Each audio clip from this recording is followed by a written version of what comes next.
नमस्कार, सास बहू और सेंसेक्स के आज के इस एपिसोड में आप सबका स्वागत है। आज अगले आधे घंटे हफ्ते की शुरुआत में मदद करने के लिए हमारे साथ होंगे अरिहंत कैपिटल मार्केट्स के आशीष महेश्वरी। आशीष जी, स्वागत है आपका। बस बातचीत की शुरुआत करेंगे। Toll free number, WhatsApp number, Twitter ID screen पर आ जाएंगे। आ गए, रीच आउट करिए। आज तो नहीं, आने वाले इस हफ्ते के बाकी एपिसोड्स में, बाकी कड़ियों में कोशिश होगी इस प्लेटफॉर्म के थ्रू आप लोग की क्वेरीज मैं रेज कर पाऊँ, हम रेज कर पाए। इनफैक्ट हफ्ते की शुरुआत पिछले हफ्ते तक की हाईलाइट थी कि हम दायरे में फंसे हुए, सब कंप्लीट कर रहे, दायरे में फंसे हैं। आज जो बाजार देख के लग रहा है दायरे में ही ठीक थे। आज क्या हुआ, दायरे के बाहर आए और प्रेशर माउंट होता हुआ दरअसल भारतीय बाजारों पे, जहां खुले अमूमन वहीं दिन के हाईज थे, वहां से हर टिक के साथ प्रेशर बढ़ा और इस समय दिन के लोस के आसपास भारतीय दिन के लोस थे 720 के, हम चल रहे हैं 738 740 पे। मोटा मोटी दिन के लोस के आसपास इस समय कामकाज होता हुआ। अब तक हाईलाइट ये थी कि भाई दायरे में फंसे हुए हैं क्योंकि राइटर्स बड़े एक्टिव हैं। 18,100 पे कॉल राइटर्स एग्रेसिव थे, आउटस्टैंडिंग तगड़ी थी, और 17,800 के पुट राइटर्स बहुत एग्रेसिवली पोजिशन थे। पर 17,800 झटका हमने, गिव एंड टेक 25 पॉइंट, लेकिन अब हम मीनिंगफुली 17,750 के नीचे के टेक्स इस समय देख रहे हैं। आज सुबह पहला बेस जो मेंशन था, जहां तक की डिप्स खरीदने थे, वो 756 के लेवल्स थे, जो हमने 10 बजे सुबह चर्चा में रिविजिट भी करा था। अब हम उसके को वायलेट कर चुके हैं, अभी भी उसके नीचे ही कामकाज कर रहे हैं, तो दिक्कत भरा सेशन है उस लिहाज से आपकी स्क्रीन पे। 2/3 निफ्टी दबाव में 738, निफ्टी बैंक एक शेड वीकर, और वो आगाज हुआ था जब आपको याद होगा हमने 10 बजे के शॉर्ट ट्रांजिशन में पहला सौदे से 10 के दमदार ट्रेड में उतर रहे थे, जाते जाते एसबीआई पे कॉल आया था और एसबीआई का वर्टिकल डिक्लाइन, लाइए जरा एसबीआई का इंट्राडे, वो वर्टिकल डिक्लाइन था, वो देखिए आपकी स्क्रीन पे। ये 10 बजे 9:55 से 10 बजे का ट्रांजिशन है, और ये देखिए क्या वर्टिकल, ये सेल कॉल था। गजब का सेलिंग प्रेशर एसबीआई पे माउंट हुआ। बैंक्स आज फिर कमजोर, सिर्फ बैंक्स नहीं, बैंक्स तो हाईलाइट कर रहा हूं क्योंकि अपफ्रंट दिख रहे हैं आपको। आईटी इंडेक्स प्लीज स्क्रीन पे रखिए। आईटी अच्छे खासे मीनिंगफुल कट्स के साथ इस समय ट्रेड करता हुआ 2% दबाव में। यह है वो नैस्डैक की वॉलेटिलिटी, नैस्डैक की वीकनेस का इंप्रेशन आपकी स्क्रीन पर। वो कंसर्न्स जो माउंट हो रहे हैं पिछली बहुत स्ट्रॉन्ग जॉब्स रिपोर्ट के बाद से, कि फेड की हाइकिंग साइकिल अभी थमी नहीं है, ना ही फिलहाल थमने के इंडिकेशंस हैं। और तीसरी इंपॉर्टेंट बात, रिलायंस इंडस्ट्रीज फिर वीक। आज सुबह हमने चर्चा में अलग से सिंगल आउट करा था रिलायंस की वीकनेस को। रिलायंस इस समय दिन के लोस पर 3/4% से ज्यादा का दबाव अब इस समय ट्रेड होता हुआ। तो ये सारी इंपॉर्टेंट पॉकेट्स मैंने हाईलाइट कर दी जो इस समय दबाव, इस समय प्रेशर के साथ कामकाज कर रही है। हेवी वेट्स आपकी स्क्रीन पे, आईटी में कोई इन्फोसिस, कोई टीसीएस, बैंक्स में कोई एसबीआई, रिलायंस अगल से सिंगल आउट मेंशन भी किया, ये वो हेवी वेट्स दबाव में। मदद सिर्फ हो रही है लार्जली लार्सन एंड टूब्रो की तरफ से। मेरे ख्याल से वो अच्छे कैपिटल गुड्स के नंबर्स, अच्छे से मेरा मतलब है चाहे एबीबी हो, चाहे बीएचईएल हो, उन सबको देख के थोड़ा सा कन्विक्शन शायद स्क्रीन पे देखने को मिल रहा है लार्सन एंड टूब्रो को लेकर। 0.25% वो उछाल में, अदरवाइज कोई हेवी वेट ऐसा मीनिंगफुल अपमूव नहीं दिखा रहा है। दबाव जिस तरह का सामने स्क्रीन पर है। चलिए, मार्केट की तो चर्चा होती रहेगी, लेकिन सवाल जवाब के सिलसिले की शुरुआत कर देता हूं। और आज हम लोग को जहां जो जुड़ चुके प्लीज स्क्रीन पे दिखाइएगा। हमें बेंगलुरु जाना है, दिल्ली जाना है, हमें हैदराबाद जाना है, सब जुड़ चुके हैं in fact by the way. Bengaluru से शुरुआत कर रहा हूं, ज्योति जी स्क्रीन पर। ज्योति जी हाय, गुड आफ्टरनून मैम। ज्योति मैम, 2 क्वेरीज भेजी है आपने, पहली कौन सी ज्यादा इंपॉर्टेंट, उससे शुरू करा जाए। आरसीएफ। आरसीएफ लिया हुआ है ज्योति मैम, लेने का मन है? जी, आरसीएफ ऑलरेडी खरीदा हुआ है? एक्चुअली मैंने आरसीएफ 1 महीने पहले लिया था। 3,580 शेयर्स लिए थे। हाँ। और अभी उसमें स्टॉक हूं मैं। और ये लिए 1 महीने पहले ट्रेडिंग के लिए थे ज्योति मैम, या लॉन्ग टर्म के लिए आरसीएफ पसंद आने लगा था? एक्चुअली मोतीलाल में आया था कि 144 तक जाएगा, तो मैंने पहले 132 लिया था और एवरेज करते करते 3580 स्टॉक्स हो गए एंड देन 128.40 पर एवरेज करके रुकी थी वहाँ पे। अरे बाप रे, वो एग्रेसिव। लॉन्ग टर्म नहीं था, लेकिन अब जैसा सॉल्यूशन होगा क्योंकि काफी कुछ उसमें स्टक हो गया है। हाँ, अच्छा खासा कैपिटल फंस गया, सही कह रहे हो आप भैया। आशीष सर, आरसीएफ लिया था, लग रहा था ऊपर जाएगा, लेकिन लगातार प्रेशर माउंट हुआ, एवरेज आउट करते करते अब ऑलमोस्ट 3600 शेयर्स हैं, और उस एवरेजिंग के बावजूद अब 20-22 रुपए मेरी बाइंग से नीचे चल रहा है आरसीएफ। क्या करना है आशीष सर, कैसे ही अब तो एवरेज करने का स्कोप नहीं, अब तो मेरे पास 3-4 हजार शेयर आ चुके हैं, करना क्या है अब, इसको रखना है या निकाल देना है? बिल्कुल आशीष, थोड़ा सा इनोवेशन जो है, जब फर्टिलाइजर का एक दौर चल रहा था पिछले महीने, उस वेव में बिल्कुल पीक पर इस स्टॉक में अटक गए। और यही होता है जब आप थोड़ा सा ट्रेडिंग पर्सपेक्टिव से आप स्टॉक लेते हो और स्टॉप लॉस हम यदि फॉलो नहीं करते तो हम इन्वेस्टर बन जाते हैं। तो वही आपके साथ हुआ। बट मुझे लगता है कि आपने जैसे स्टॉक जो सिलेक्ट किया है, स्टॉक में कहीं कोई फंडामेंटल इशू नहीं, क्योंकि कंपनी जो फर्टिलाइजर में ऑलरेडी एक लीडिंग कंपनी है, कंपनी का जो प्रॉफिटेबिलिटी वाइज है वहाँ कोई कोई कंसर्न्स नहीं है, उनके क्वार्टर ओवर क्वार्टर नंबर्स भी अच्छे आते रहे हैं। सिर्फ मेरा मानना है कि एक क्या इशू है कि अभी जो मिड कैप स्मॉल कैप जो स्टॉक्स हैं वो चल नहीं रहे हैं, तो जिसके कारण से आप देख रहे होंगे कि ओवरऑल मार्केट में ही काफी प्रेशर है। तो एक ये पर्टिकुलर सेक्टर जो प्री बजट थोड़ा सा हमेशा लाइमलाइट में आता था, इस बार बजट रैली भी नहीं बन पाई, तो अब लिक्विडेशन इन स्टॉक्स में देखने को मिल रहा है। तो मेरी सलाह रहेगी कि आप स्टॉक में बने रहें, थोड़ा सा आपने पेशेंस रखा है, मेरा मानना है एक आध क्वार्टर आप और इसमें बने रहें। फर्टिलाइजर रिलेटेड यदि कुछ और डेवलपमेंट आते हैं या मॉनसून अच्छा आएगा, ऐसा प्रेडिक्शन आगे जाके देखने को मिल सकती है, तो वहां पर दोबारा से आप स्टॉक में रैली देख सकते हैं। इनफैक्ट 100 रुपए के आसपास आरसीएफ एक बहुत अच्छा बाय भी है मेरे पॉइंट ऑफ व्यू से। ठीक बात, तो होल्ड करना है फिर इस समय, और जो फ्रेश एंट्री करना चाहते हैं उनके लिए भी आशीष सर ने मेंशन, आपके लिए नहीं, आपने तो बहुत ज्यादा ले लिए हैं, 100 के आसपास आरसीएफ खरीदने के मौके भी होंगे। ठीक है, दिल्ली से ऋचा गर्ग आपको स्क्रीन पे नजर आएंगी। ऋचा मैम, गुड मॉर्निंग कहीं ऑन द वे हो गुड आप? Morning, this is Richa. हाँ Richa Can ji, you hear on me? The way लग रहे हो, आप कहीं जा रहे हो? हाँ जी, अभी पहुंच गई हूँ जहाँ जा रही थी सही टाइम पे। क्वेश्चन पूछ सकती हूँ आप अपना? पूछें, पहला सवाल पूछें ऋचा जी। तो मेरा क्वेश्चन ना फाइन ऑर्गेनिक्स पे है। तो एक्चुअली इसका रेट अभी बहुत ज्यादा गिर गया है, तो हमें इसको होल्ड पे रखना चाहिए या एवरेज करना चाहिए या क्या करना चाहिए? नहीं तो इसका वो आपने थोड़ा क्यों लिया था, क्वेश्चन। आपने किस लॉजिक से लिया था, ट्रेडिंग का मन था क्या? नहीं, एक्चुअली ये मोनोपोली बिजनेस है इनका, ओलियो केमिकल्स में ना। हाँ, तो मैं हाँ। काफी मतलब अभी भी काफी मेरा पॉजिटिव है इसको लेके, तो जस्ट मुझे अपनी थिंकिंग वेरीफाई करानी है आशीष जी से। बिल्कुल ठीक किया, पर आशीष जी बंद तो एक पहाड़ जैसा फॉर्मेशन हो रहा है, जितना चला था तेजी से उतनी तेजी से गिर रहा है। डॉक्टर साहब साल भर का चार्ट उठा दीजिएगा फाइन ऑर्गेनिक्स का, पर कन्विक्शन है, स्टोरी पे बिलीफ है, बस आप वेट कर दें तो मजा आ जाएगा, कॉन्फिडेंस आ जाएगा। आशीष सर, गलत स्टॉक पे तो नहीं फंस गया ना मैं? थोड़ा सा मुझे लगता है कि स्टॉक आपने ऊपर के लेवल पे परचेज कर लिया है, या स्टॉक में फंडामेंटल इशू नहीं है, बट इशू ये है कि केमिकल एज अ होल पर सेक्टर में जो इनएफिशिएंसी आ गई थी चाइना का इशू के चलते, कोविड के कारण से, और सप्लाई चेन रिलेटेड इश्यूज आ गए थे, तो जो बम्पर प्रॉफिट बन गए थे इन कंपनियों के पिछले 2 सालों में, वो अब धीरे धीरे स्लो डाउन हो रहा है। हमने देखा लास्ट क्वार्टर ओवर क्वार्टर भी जो नंबर्स हैं वहां पे भी गिरावट देखने को मिल रही है। ईयर ओवर ईयर जरूर अच्छा परफॉर्म कर रहे हैं, बट क्वार्टर ओवर क्वार्टर अब नंबर्स खराब आने शुरू हो गए या डिक्लाइन देखने को मिल रहे हैं, क्योंकि आप जो भी इनएफिशिएंसी बिजनेस में है वो बहुत लंबे समय तक नहीं चल सकती। तो मुझे लगता है कि जो अभी chemical overall as a sector में प्रेशर बना रहेगा, क्योंकि चाइना के जो रीओपन होने के कारण से जो प्राइसिंग प्रेशर बना हुआ है। दूसरी बात ये, जो एक्सपोर्ट्स करते थे वहां पे भी प्रेशर बना हुआ है, क्योंकि यूएस और यूरोपियन मार्केट में थोड़ा जो रिसेशनरी फियर है, उसके चलते जो भी एक्सपोर्ट ओरिएंटेड कंपनी है, फाइन ऑर्गेनिक नहीं दूसरी भी कंपनी है, वहां सब तरफ हमें प्रेशर देखने को मिल रहा है। तो मेरी सलाह रहेगी कि इसमें एक आप स्टॉप लॉस रख लें कि कम से कम 4500 रुपए का स्टॉप लॉस आपका यहाँ होना चाहिए, क्योंकि स्टॉक अपने जो नीचे के लेवल से करीब 3500 रुपए से अभी भी 1000 रुपए ऊपर है।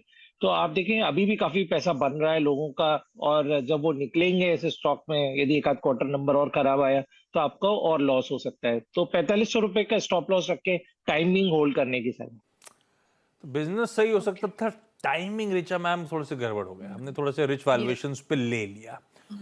ठीक है, स्टॉप लॉस लगाना है लेकिन 4500 के आसपास का, क्योंकि अभी भी कई सारी प्रॉफिट पोजीशंस होंगी जो अनवाइंड होने आ सकती हैं इस स्टॉक में। होल्ड करिए with a stop loss of 4500। Hyderabad से नीला बसुत्का आपको आपकी स्क्रीन पे नजर आएंगी। नीला मैम हाय, नमस्ते, good afternoon ma'am. Neela ma'am, पहली क्वेरी कौन सी? Sir very good afternoon first sir. Sir मैं काफी साल से आई एम फॉलोइंग CNBC आवाज। तो मुझे मेरा एक ही क्वायरी है सर। मेरे पास बजाज फिनसर्व के शेयर्स है 550 शेयर्स, और मैंने 2008 से इनको एक्यूमुलेट किए हैं। तो एक्चुअली मैंने 77 रुपीज में भी खरीदे हैं, और बाद में तो मैंने धीरे धीरे से और थोड़े खरीदे। And this stock has never failed me on all these years. It has grown exponentially. हाँ। So, but अब जब से ये बोनस हुआ है और ये स्टॉक स्प्लिट हुआ है, जब से ये एक्चुअली अप ट्रेंड की वजह से it is coming down. So it has started falling down. So why this pressure in the stock? That is my query, sir.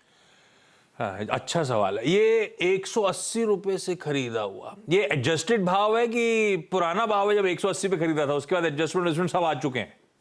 Sir थोड़ा एवरेज किया है मैंने इधर उधर। गजब है, गजब है, ब्यूटीफुल। भाई बात सही है वैसे नीला मैम की, आशीष सर, ये बजाज फिनसर्व ने कभी डिसअपॉइंट नहीं करा था। यस, बहुत बढ़िया रिटर्न्स ओवर द इयर्स, गजब का मार्केट शेयर ग्रैब करा, हमेशा सबको खुश रखा। ये जब से इन्होंने एडजस्टमेंट्स करे, कॉर्पोरेट अनाउंसमेंट्स करे, उसके बाद से पता नहीं क्या कहता है, कॉम्पिटिटिव इंटेंसिटी बढ़ने वाली। अभी कुछ नहीं हुआ है पर नंबर्स भी ठंडे पड़ने लगे हैं और अब थोड़ा सा डिसअपॉइंट हो रहे हैं इसके शेयर होल्डर्स।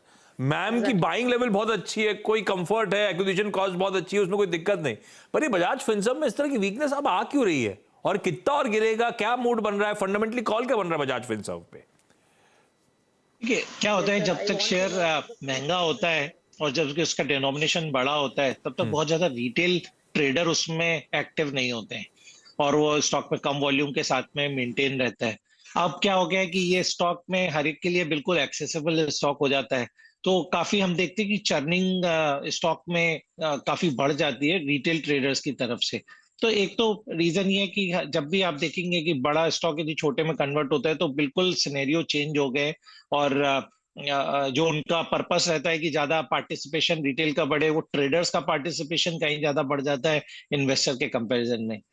दूसरी बात ये, यदि आप अभी भी देखें तो स्टॉक में पिछले एक साल में जो अपने लोज है उससे भी करीब 30% आज तो ऊपर ही, आज 1800 रुपए से जरूर गिर गिर के 1400 तक आ गया, बट लोज का करीब 1090 या 1100 रुपए के आसपास था, अभी भी पॉजिटिव रिटर्न ही है। तो मेरी सलाह रहेगी कंपनी में कहीं कोई खराबी नहीं है, कोई बड़ी एफआईज या डीआईज की सेलिंग भी देखने को नहीं मिल रही है, पर चूंकि थोड़ा सा एपेटाइट हायर वैल्यूएशन के जो स्टॉक है उसके लिए कम है, तो आप देख इसके कारण से क्या इम्पैक्ट कॉस्ट बहुत हो जाती है कि किसी को आज 1 लाख शेयर बेचना हो तो स्टॉक 50 रुपए नीचे आ जाता है और 5000 रिटेल निवेशक उस स्टॉक को लेकर फिर ट्रेडिंग करते हैं। तो मेरी सलाह अभी भी रहेगी कि फंडामेंटली कहीं कोई प्रॉब्लम नहीं है, स्टॉक में आप बने रहिए। और ये इनफैक्ट एफडी जैसे स्टॉक है कि लॉन्ग टर्म के लिए आपको हमेशा अच्छा मुनाफा देंगे, अच्छे डिविडेंड बोनस से आपको रिवॉर्ड करते जाते हैं, तो बने रहने की सलाह रहेगी मुझे जब तक आपको पैसे की कोई जरूरत ना। नहीं ठीक है, पैसे की कोई जरूरत है नहीं और बने रहिए स्टॉक में। आपकी तो एक्विजिशन कॉस्ट देख के ही मजा आ गया। रिचा मैम आप ऑन द वे हो, अगला सवाल आप ही पूछ लो पहले। हाँ जी, नहीं मैं अरे घर पहुंच गए। Thank you so much for your concern. Actually मेरा सवाल थोड़ा फंडामेंटली है। लाइक मैंने स्टॉक मार्केट में एंट्री ली थी 2020 में आफ्टर कोविड, लाइक 2021। सो तब से मार्केट बहुत वॉलेटाइल है, डिक्लाइन हो रहा है, तो एवरेज करते करते अभी पैसे भी खत्म हो गए हैं। तो मतलब what is the take, like we should hold on our stock, या फिर थोड़ा बहुत भी अगर प्रॉफिट हो रहा है, मिनिमम प्रॉफिट भी, तो उसको हम वो कर लें, बुक कर लें? कैसे अप्रोच करें इस बाजार को? भाई कोविड के टाइम में बाजार ने एक तरफा मूव दिखाया था, हम सब लालच में हाथ हो गए, घुस गए, और जब से हम घुसे वॉलेटिलिटी बढ़ती चली जा रही है, हमारे स्टॉक्स में एवरेज करने के बावजूद भाव नहीं दिख रहे। This is your daughter Richa? हाँ जी, शी इज माय डॉटर। हाय बोलिए उसको हमारी तरफ से, क्यूट है। हाय, गुड मॉर्निंग। आशीष सर भाई क्या अप्रोच रखी, वैसे डिपेंड करता है रिचा कौन से स्टॉक की बात कर रहे हैं, हमारे पोर्टफोलियो में किस पेडिग्री के स्टॉक्स हैं, पर जनरली आशीष सर अगर ऐसी क्वेरी है तो आंसर क्या है? देखिए, ये इनफैक्ट हर शो में हम इस बारे में बात करते हैं कि आपका नेचर क्या है, ट्रेडिंग का या इन्वेस्टमेंट का। अब कई तरह के ट्रेडर्स होते हैं, आप किस टाइप के ट्रेडर हैं? एक होते हैं डे ट्रेडर की जितना भी आपका प्रॉफिट लॉस हुआ सेम डे में आपने बुक किया और निकल गए। दूसरा होते हैं जॉबर्स जो हर 10 सेकंड या 15 सेकंड के लिए ट्रेड करते हैं। तीसरे होते हैं बीटीएसटी ट्रेडर्स जो शाम को लेते हैं और अगले दिन सुबह बेच देते हैं। चौथे होते हैं पोजिशनल ट्रेडर्स जो अपना डिसाइड कर लेते हैं कि किसी भी स्टॉक में मैं 10% का अपसाइड और 10% की डाउनसाइड जब भी आएगा तब मैं उसमें एंट्री एग्जिट कर लूंगा। और होते हैं लॉन्ग टर्म इन्वेस्टर्स की किसी भी स्टॉक को लिया और 1 2 3 साल देखना नहीं है, मुझे अपनी एफडी जैसा ट्रीट करना है। तो आपको डिफाइन करना पड़ेगा सबसे पहले कि आप क्या बनना चाहते हो, क्योंकि यदि आप मिनट टू मिनट स्क्रीन के सामने नहीं बैठे हैं तो आप ट्रेडर नहीं बन सकते, आपको इन्वेस्टर ही बनना पड़ेगा। और मेरी तो हमेशा सलाह रहेगी नए जो इन्वेस्टर है कि आपको ना थोड़ा सा भी लॉन्ग टर्म निवेश करके बैठना चाहिए, ना कि बहुत ज्यादा डे टू डे ट्रेड करने के लिए, क्योंकि उसके लिए एक अलग ही स्किल सेट और रिस्क टेकिंग चाहिए। तो हमारे क्या होता है कि हमने आप दूसरे भी काम करते होंगे तो आप 9 से 3:30 तक स्क्रीन के सामने बैठकर ट्रेड नहीं कर सकते। तो क्योंकि आपका फुल टाइम प्रोफेशन नहीं है, या फुल टाइम इसको प्रोफेशन बना लें तो अलग बात है। तो मार्केट में जॉबर्स भी ट्रेडर भी सभी लोग पैसे बनाते हैं, बट आपको आपका डिसिप्लिन और आप अल्टीमेटली पैसा किस तरीके से बनाना चाहते हो वो आपको ही डिफाइन करना पड़ेगा। तो sir I am in the last category like long term investor, और मैं ब्लू चिप्स ही खरीदती हूँ। तो your opinion is that it will recover, like we have to patiently wait?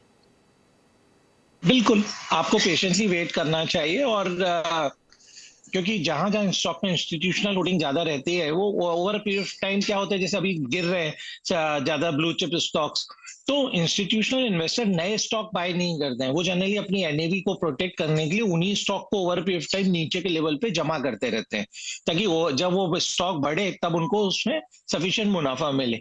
तो ये बात है कि आपको स्टार्टिंग ब्लू चिप स्टॉक और पर्टिकुलरली निफ्टी 100 जो एक सेगमेंट है वही निवेश करें।